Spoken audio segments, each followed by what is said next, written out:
Hi, everyone. Welcome back to the Navigant Credit Union Broadcast Center. I'm Go Local News Editor Kate Nagel. Thanks for tuning in this slushy Friday afternoon as we kick off your weekend here. Featured a couple of events taking place, and now we want to tack to news, politics, and more with Bob Whitcomb, Go Local columnist. Hello, Kate. Thanks for coming in. The big news this morning, the intersection of news and politics, is that a judge ordered the White House to return press credentials to Jim Acosta. Federal judge. One of the most interesting thing about that, the amicus thing was signed by Fox, too. Fox did not like the idea of somebody being kept out like that. I think they're worried that it could set a future president. What if there's a Democratic president who doesn't like Fox? Yeah, it's interesting. You know what I mean? I think they're really worried about. Also, Fox has been doing a little distancing lately. Have you noticed that? A little bit of not just Shepard's, but others. There's a bit of a. I think press does tend to band together in these instances. Yeah. Your competitors, obviously, you want the scoop, you want to be there, but you're like, hey, wait a minute, this doesn't really smell right. Like you can't. Well, you don't want the president, so to speak, the president of the president, keeping people from a public event, and that is the public's building there. And a press conference, which is really just sort of an open interview with the president, should be, I think, protected by the First Amendment. Whatever you think of Acosta, who's certainly turned himself into a very oppositional figure. CNN is much more oppositional than it was 20 years ago. No two ways about it. But it was interesting. You can blame a number of people for that, but yeah. It was interesting that the fallout from that altercation that when the intern came over and tried to take the mic. The phony video? The phony video. Yeah, Sarah Sanders, she's got to go. I mean, she's such a liar. It's just this. City and Crystal City. But we had Aaron Wren. It was very good. Yeah, the urbanist. With the Manhattan Institute. Yeah. Amazon officially announced it on election eve. I mean, it's almost as if they really wanted to sort of keep it under wraps after they, because people, I think, one of the things too, the backlash, and it was quite interesting that, we see it here in Rhode Island when we talk about what's offered it for incentives for companies to come in. But now it's been really all over the news about what New York. Well, they were going to be there anyway, I think. I think the whole thing was just sort of to up the ante. Give us more. Give us more. I think he was going to, and you and I have talked about that. I think they were going to put it there all along. Put it somewhere in New York City. I guessed maybe it was going to be in Williamsburg or something in Brooklyn, but whatever. Long Island City, that's fine. And somewhere in or near the District of Columbia.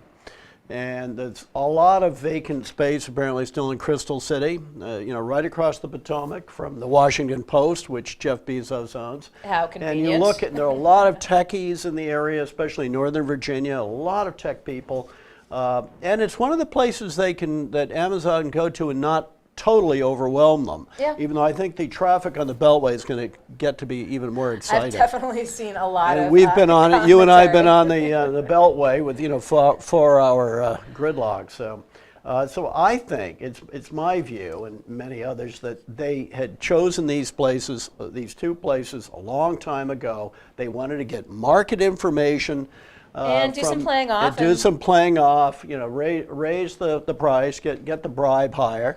And I think the whole thing was sort of a scam, a legal scam, though. Jeff Bezos is a smart guy, so they'll be in New York. The other thing I think is something, this is more subjective, I think Bezos just wants to be in New York. New York in the Northeast, for all of its flaws, including the piles of slush we're looking at now, the Northeast is still the most important part of the country. It's still where it's at. And it was funny. Washington to Maine, the richest place in the world. Aaron Wren's from the Midwest, and he said, my personal thought was maybe they could, but put maybe a Columbus or something. Columbus would be good. Columbus done a very good job of creating a diversified economy. Columbus is probably the best example of the second-tier cities doing well, and they've been much more expert about it than, say, Rhode Island's largest city.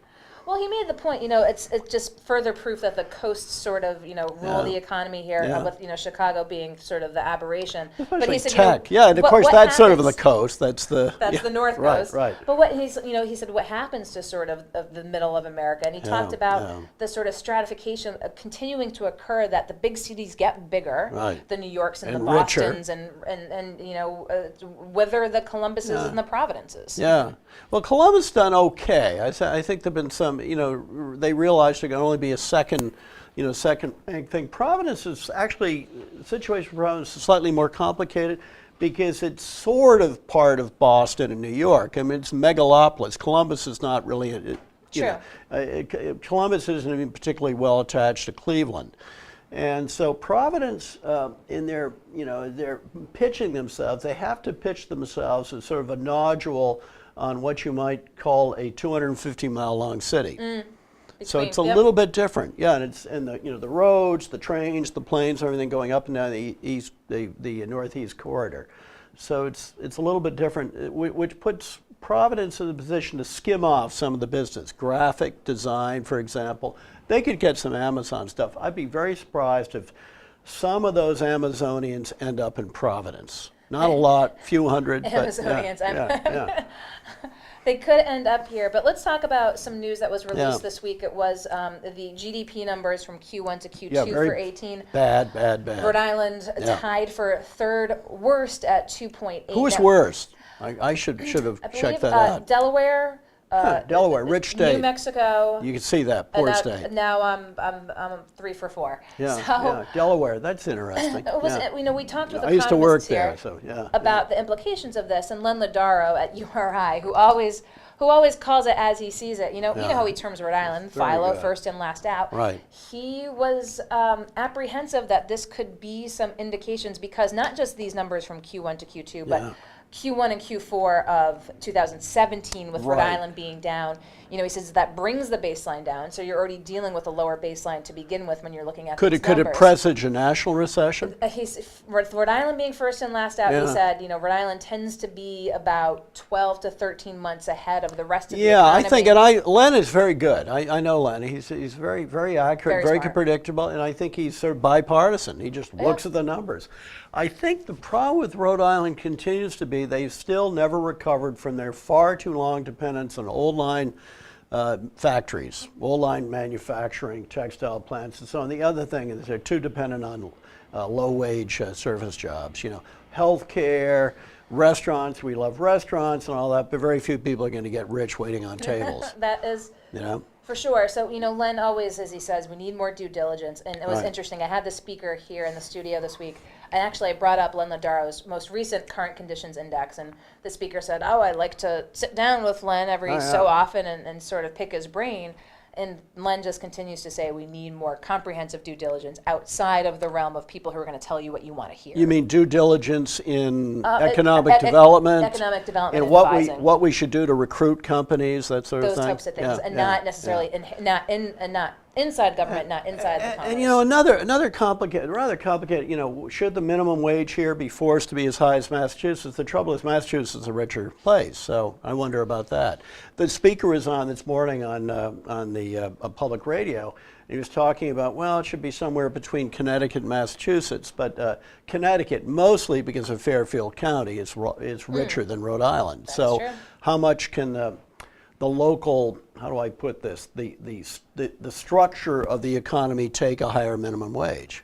We'll see. It'll be very interesting to see what happens when the General Assembly goes back in. Obviously, you had that progressive contingent really go after the speaker, if you will, on things like the minimum wage. We'll see. Are there any shits to be had? Or you saw the cartoon last week of the stockade of those who had opposed the speaker.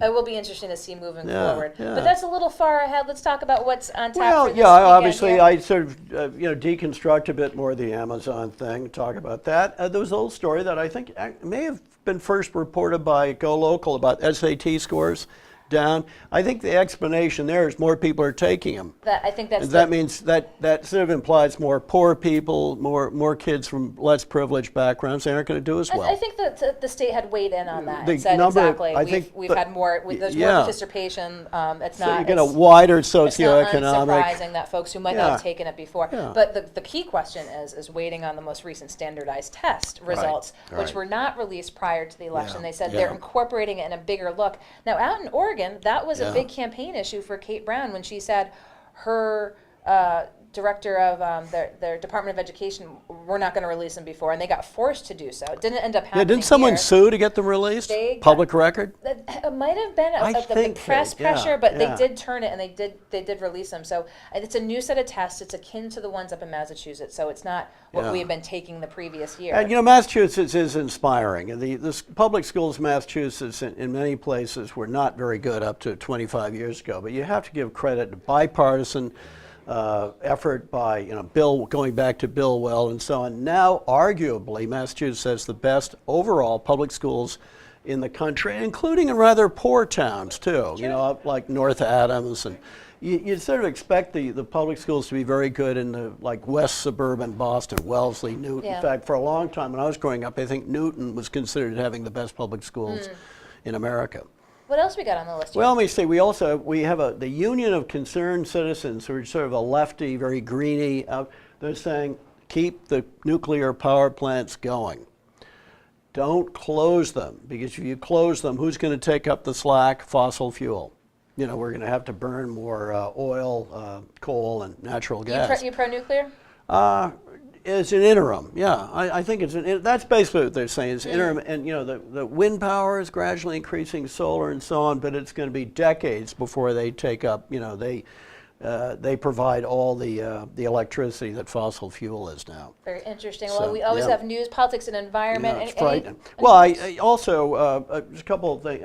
I'm not crazy about those signs in Providence of the warning, about the traffic. Don't go more than 20 miles an hour. Very hard to do. That's very slow, very slow. The But I signs will are. say, yeah, but it will. It certainly makes things safer for the kids, and I think it probably makes things safer for everybody else too. And I've noticed in my neighborhood over the east side of Providence, they have a sign that's rather threatening, menacing sign. It's they're like you are now fluorescent. entering the Soviet zone.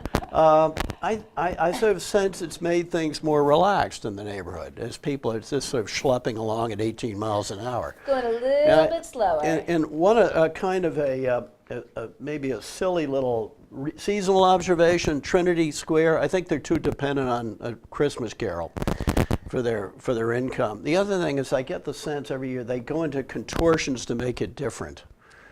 I think I'd rather Do you go every year? No, I used to go all the time. Never again. Never again. No, I'd rather just read the book.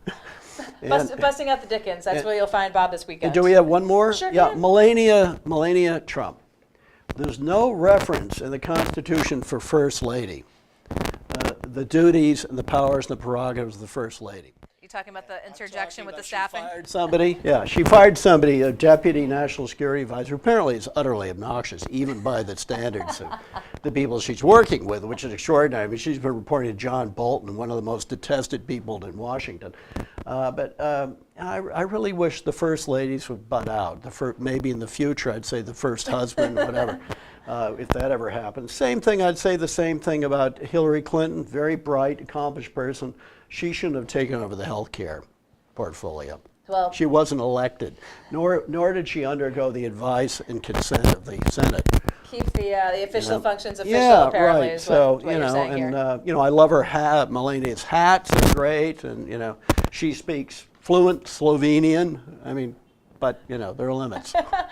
Well, be sure to read Bob Whitcomb this Sunday on GoLocalProv.com. As always, appreciate your taking the time to come here. See you soon. Don't take out quite yet, because we're going to wrap up here. We're going to be back on Monday, of course, with Business Monday and some programming before the holidays next week. But be sure to tune in to Go Local Prov and follow us on Facebook throughout the weekend. I'm Go Local News Editor